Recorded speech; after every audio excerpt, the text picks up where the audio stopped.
தர்மிலா அரசியல் ரீதியாக மிகுந்த முக்கியத்துவம் வாய்ந்ததாக இன்றைய மார்க்சிஸ்ட் கம்யூனிஸ்ட் கட்சியின் மாநிலம் தழுவிய போராட்டம் உற்று நோக்கப்படுகிறது.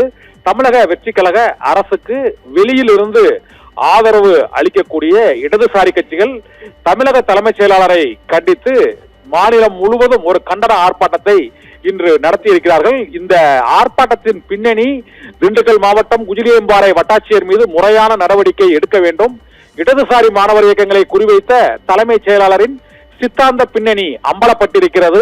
அரசு எந்திரத்தை அவரது நோக்கத்திற்காக தவறாக பயன்படுத்தும் எல்லைக்கு தலைமைச் செயலாளர் சாய்குமார் சென்றுள்ளார் என மார்க்சிஸ்ட் கம்யூனிஸ்ட் கட்சியின் மாநில செயலாளர் பே சண்முகம் கண்டனம் தெரிவித்திருக்கிறார்.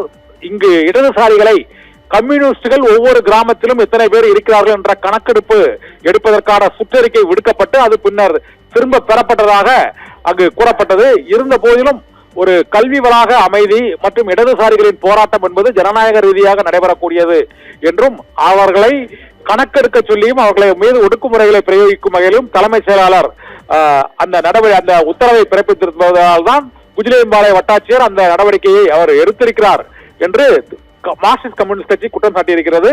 நேற்று இந்த தமிழக அரசின் எம்எல்ஏக்களுக்கு கார் திட்டத்தை எதிர்த்த சிபிஎம் இரண்டாவதாக இன்று மிக முக்கியமான எதிர்ப்பாக தலைமைச் செயலாளரை கண்டித்து மாநிலம் தழுவிய அளவில் ஒரு போராட்டத்தை அண்மை காலங்களில் தலைமைச் செயலாளரை கண்டித்து நடைபெற்ற ஆர்ப்பாட்டம் இதுதான் முதன்முறை என்பது குறிப்பிடத்தக்கது.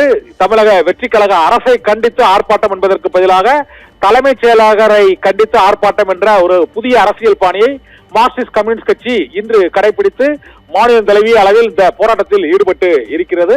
இது மத்திய அரசின் பாணியில் மத்திய அரசுக்கு ஆதரவாக இது உள்துறை அமைச்சர் அமித்ஷாவின் அந்த உத்தரவுக்கு இணங்க தலைமைச் செயலாளர் அனைத்து மாநிலங்களிலும் தலைமைச் செயலாளர்கள் இத்தகைய நடவடிக்கைகளை எடுத்திருப்பதாகவும் அதை ஒட்டி பாஜக ஆளும் மாநிலம் போல தமிழகத்திலும் இந்த நடவடிக்கையில் தலைமைச் செயலாளர் சாய்குமார் ஈடுபட்டிருப்பது கண்டனத்துக்கு உரியது. மாணவர்கள் போராட்டத்தை ஒடுக்க முயற்சிக்கிறார்கள் என்றும் காக்ரோச் ஜனதா பார்ட்டி போல இங்கு இடதுசாரிகளையும் ஒடுக்கும் எண்ணத்தில் மத்திய அரசின் உளவுத்துறை மற்ற தலைமைச் செயலாளர்கள் செயல்பட்டு வருகிறார்கள். அதற்கு ஆதரவாக தமிழக தலைமைச் செயலாளர் சாய்குமாரும் செயல்படுவதை ஏற்றுக்கொள்ளவே முடியாது என்றும் அதற்கு கண்டனம் தெரிவிக்கும் வகையில் குஜிலியம்பாறை வட்டாட்சியர் மீது முறையான நடவடிக்கை எடுக்கும் வரை இந்த மாநிலம் தழுவிய அளவில் போராட்டங்கள் பல்வேறு வடிவங்களில் தொடரும் என்று சிபிஎம் மாநில செயலாளர் சண்முகம் இன்று சென்னை சைதாப்பேட்டையில் நடைபெற்ற ஆர்ப்பாட்டத்தின் மூலமாக அறிவித்திருக்கிறார். சர்மிளா, ஜனநாயகத்தை நசுக்கின்ற தலைமைச் செயலாளரின் சுற்றறிக்கை கண்டிக்கின்றோம்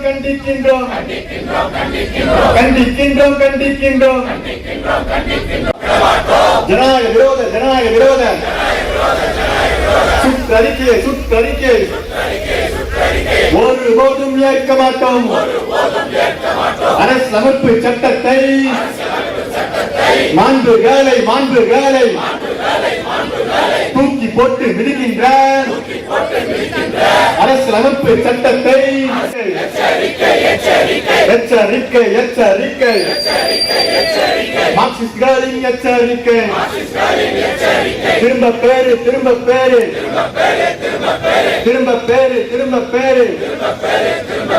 தலைமைச் செயலாளரை மக்கள் விரோத தலைமைச் செயலாளரை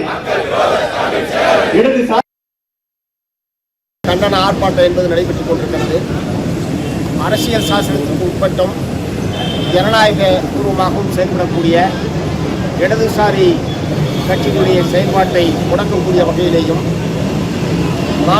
இடதுசாரி மாணவர் இளைஞர் அமைப்புகள் செயல்படக்கூடிய போராடக்கூடிய மாணவர்களுடைய போராட்டத்தை ஒடுக்கக்கூடிய வகையிலேயும் தமிழ்நாடு அரசாங்கத்துடைய தலைமைச் செயலாளருடைய உத்தரவின் அடிப்படையில் அனைத்து பள்ளி கல்லூரிகளுக்கும் அரசு அதிகாரிகள் சுற்றறிக்கையை அனுப்பியிருப்பது என்பது வன்மையான கண்டனத்துக்குரியது.